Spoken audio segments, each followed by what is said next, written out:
Hey guys, so the election is upon us and I thought I should make a little video, the special election edition.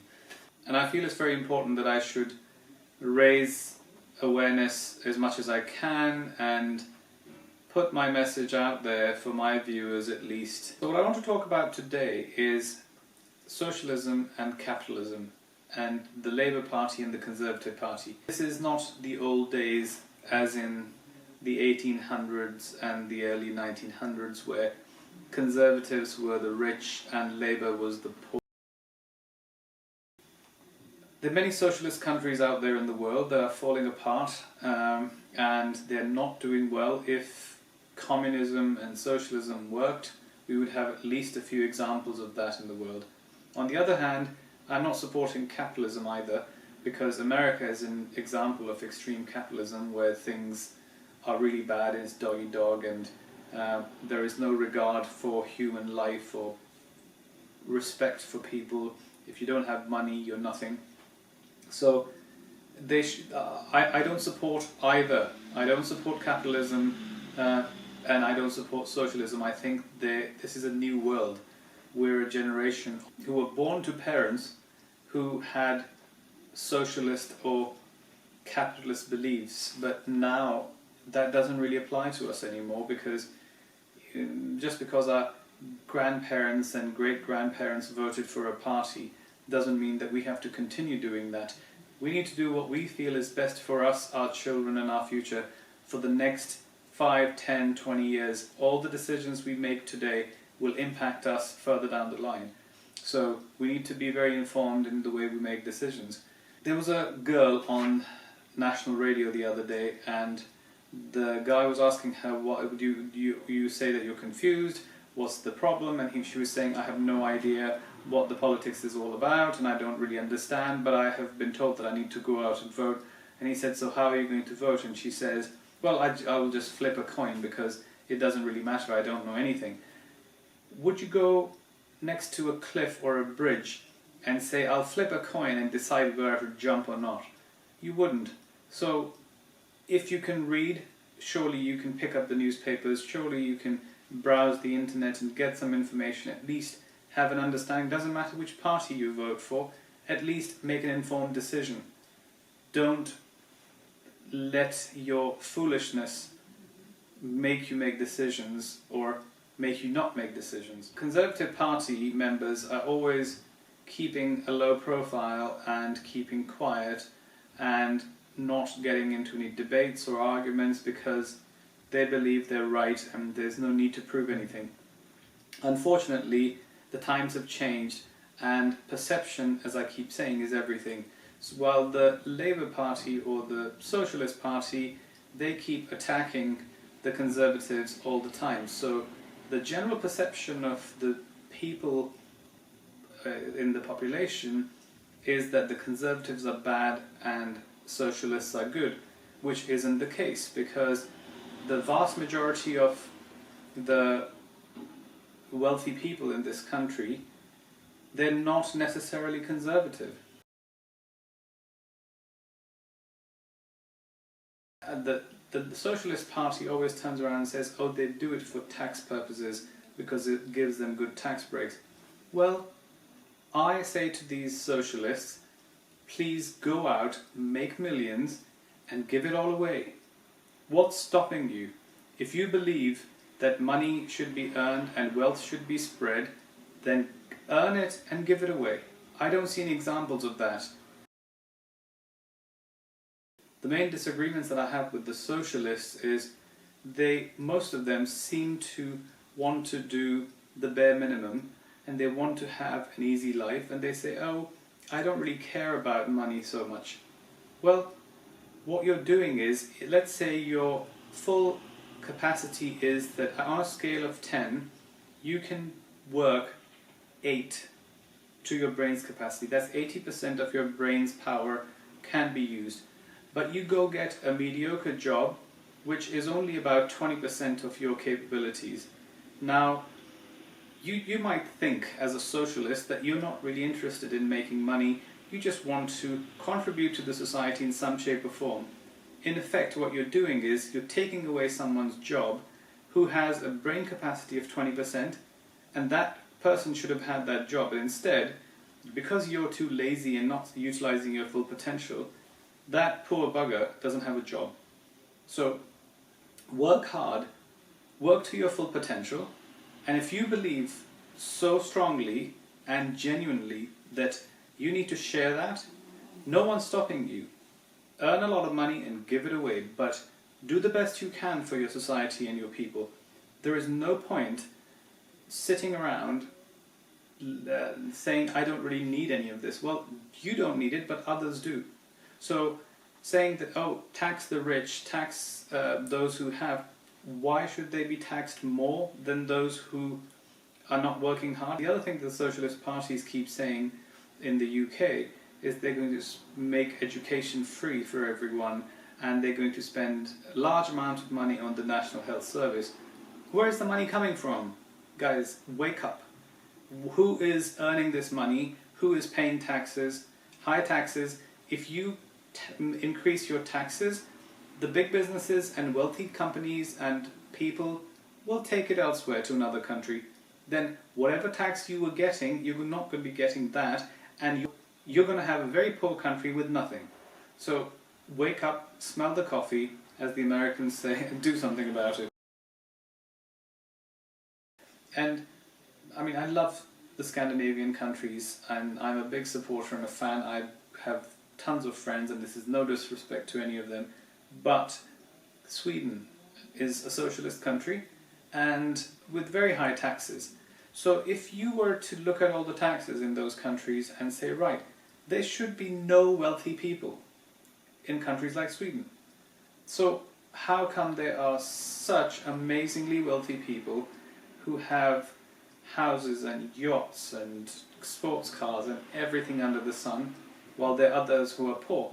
If your tax bracket does not allow you to earn more than an X amount, everything else should go away. So if you're paying 50, 60, 70% tax, how are you getting rich? Because there's a lot of corruption. And corruption happens when you go and start twisting basic human nature. So they will try to find ways, and I know for a fact, through personal connections and contacts, that cash payments and a lot of under-the-table stuff happens in those countries where there are high taxes, because people don't want to declare their income.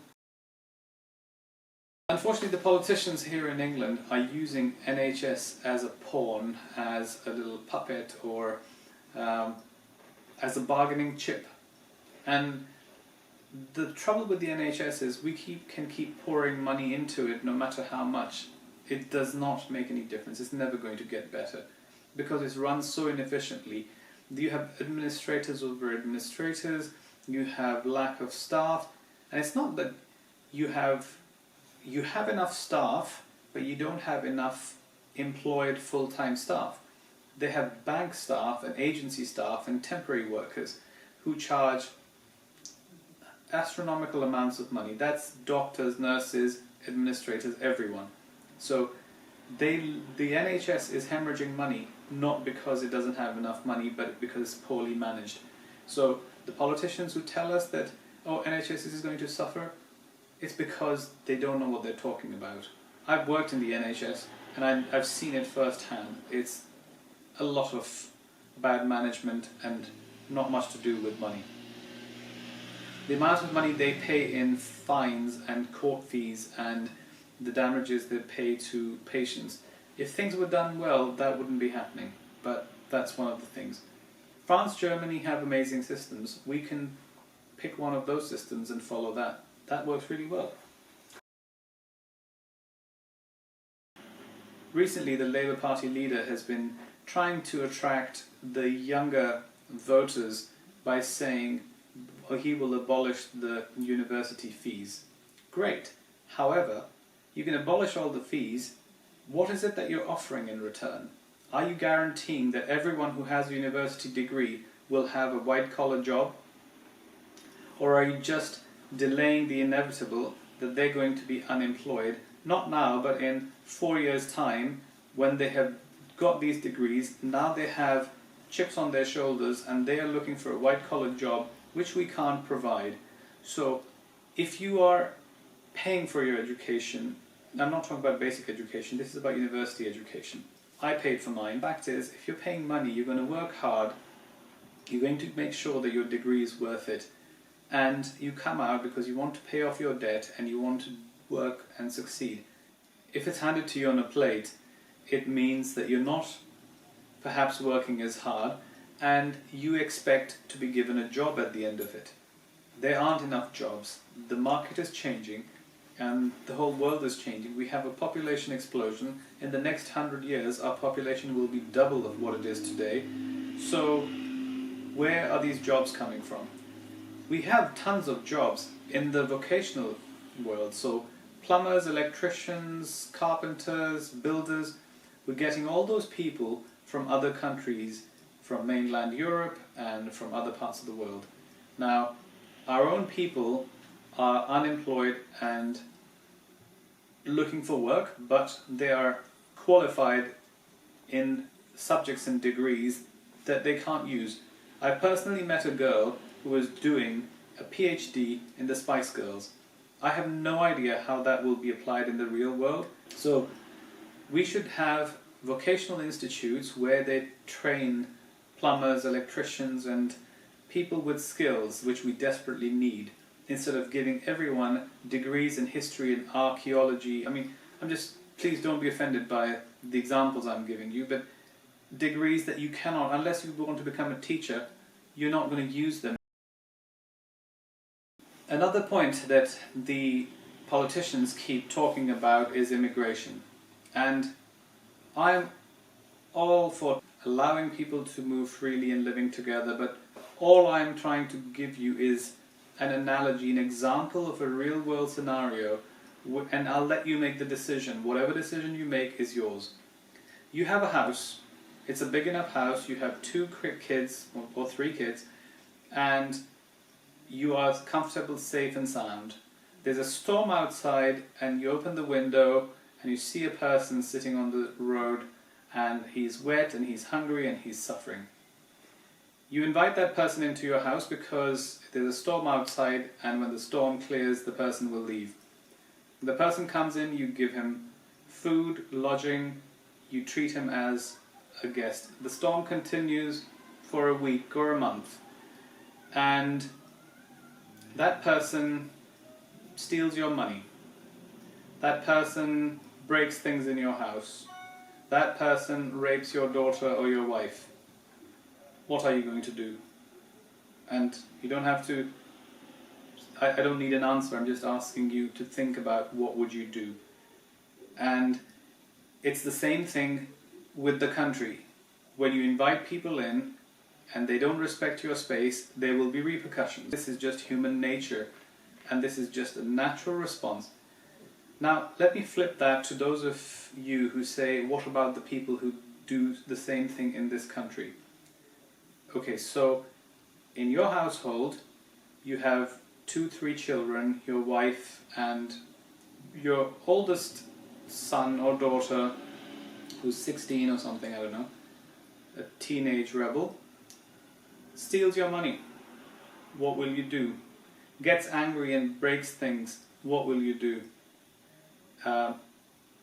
So I'm just trying to pose these questions to say, what is your response to someone who is your flesh and blood, who's your family, who is part of your household, doing something wrong? You'll probably slap your kid. You'll probably have a long discussion with them. You will probably tell them what will happen in future. You'll threaten them. There'll be punishments and threats. Would you do the same thing with the stranger that you brought in? So again, I leave it up to you to decide what you would do. The trouble with Europe, that again, the Labour Party and the Conservative Party, the funny thing is that both the leaders wanted to stay within Europe. The populace decided against it, so we have to leave. The Liberal Democrats are an utter joke. We're lucky that they were wiped out in the last election, because they're saying we're going to hold another referendum. well, what are you going to do? Will it be a best of 3 referendums? What if the result is different next time and the other side is upset and angry? What are you going to do? Are you going to keep doing the referendums until you get the result that you want? It's a democracy. You need to accept it and move on. The other thing I find really, really funny is that the leader of the Liberal Democratic Party is someone who voted against gay rights. So they're so liberal that they invite anyone into their party. Their liberalism is taken to another level. And when he was on the radio the other day and people asked him, well, you voted, and he said, that's my religious beliefs. So your religious beliefs are more important than what's best for your country and what your general population wants. So what's wrong with the religious beliefs of the fundamentalists who are terrorists? They are just following their religious beliefs. So you can't start picking and choosing what's convenient for you. So I hope that party is just completely decimated and never comes back, because the Liberal Democrats are a complete joke.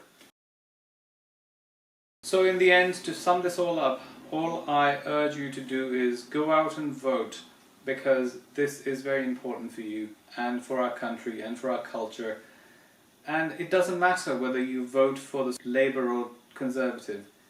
The key thing is to vote for something that you believe in.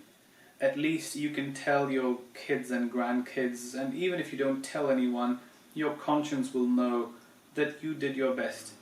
And there's still time. You can pick up the phone, call your friends and family, ask them for their opinions, look around you. What are the kind of things that you think are good and bad? Neither of them are evil. They're both trying to do things in their own right that they believe. Now we just need to figure out who's going to get us there faster, quicker, with the least amount of pain. We've seen quite a bit of pain in the last 13, 14 years of the Labour Party. Maybe it's time to give the Conservative Party a go, but then these are just my views, so not telling you what to do. But I think it's very important that everyone has a say in this, so we can all turn around and say, okay, we tried.